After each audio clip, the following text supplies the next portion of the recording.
ইউক্রেনে ৬,০০০-এর বেশি ড্রোন হামলা চালিয়েছে রাশিয়া।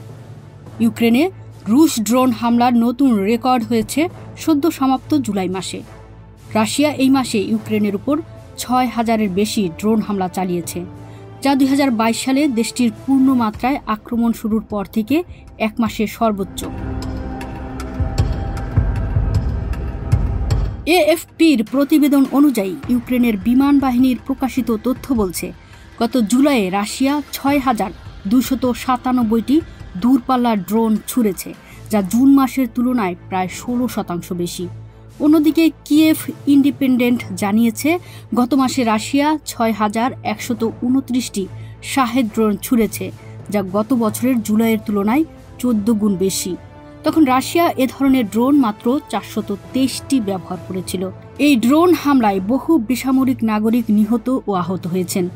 ঘরবাড়ি, একটি কিন্ডারগার্টেন ও একটি অ্যাম্বুলেন্স সহ বহু বেসামরিক অবকাঠামো হামলার লক্ষ্যবস্তু হয়েছে।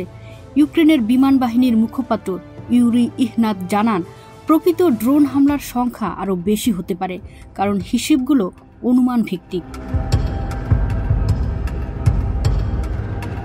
ইউক্রেনের প্রেসিডেন্ট ভলোদিমির জেলেনস্কি বলেন, এই হামলায় রাশিয়া ৩০০টিরও বেশি ড্রোন এবং ৮টি ক্ষেপণাস্ত্র ব্যবহার করে। এফপির বরাত দিয়ে জানানো হয়েছে, জুলাইয়ে রাশিয়া ইউক্রেনে ১৯৮টি ক্ষেপণাস্ত্র নিক্ষেপ করেছে, যা ২০২৪ সালের জুন ছাড়া সেই বছরের অন্য যে কোনো মাসের তুলনায় বেশি। ৯ জুলাইয়ের হামলার আগের দিনেই যুক্তরাষ্ট্রের প্রেসিডেন্ট ডোনাল্ড ট্রাম্প ঘোষণা দেন, তার প্রশাসন ইউক্রেনকে আরও প্রতিরক্ষামূলক অস্ত্র সরবরাহ করবে। ট্রাম্প বলেন, তাদের নিজেদের রক্ষার সামর্থ্য থাকতে হবে।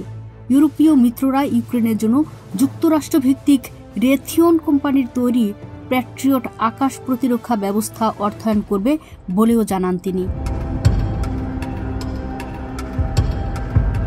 আল জাজিরা বলছে, রাশিয়া ইউক্রেনের পশ্চিমাঞ্চলে ৭৪১টি ড্রোন ও ডিকয় ছোড়ে, যা গত বছরের পুরো জুলাই মাসের চেয়ে বেশি।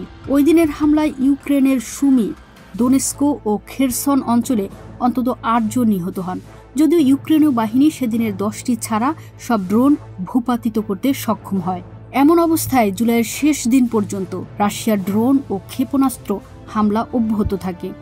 গত ৩১ জুলাই কিয়েভে চালানো এক হামলায় অন্তত ৩১ জন নিহত হন, যাদের মধ্যে ৫ শিশু ছিল। আহত হন আরও ১৫৯ জন। ২০২২ সালের ফেব্রুয়ারি থেকে রাশিয়া ইউক্রেন যুদ্ধ চলছে। প্রতিবেদনে ছিলেন মিতু রুকাইয়া, কণ্ঠে সুমন আসমা, ওয়ার্ল্ড ভিউজ।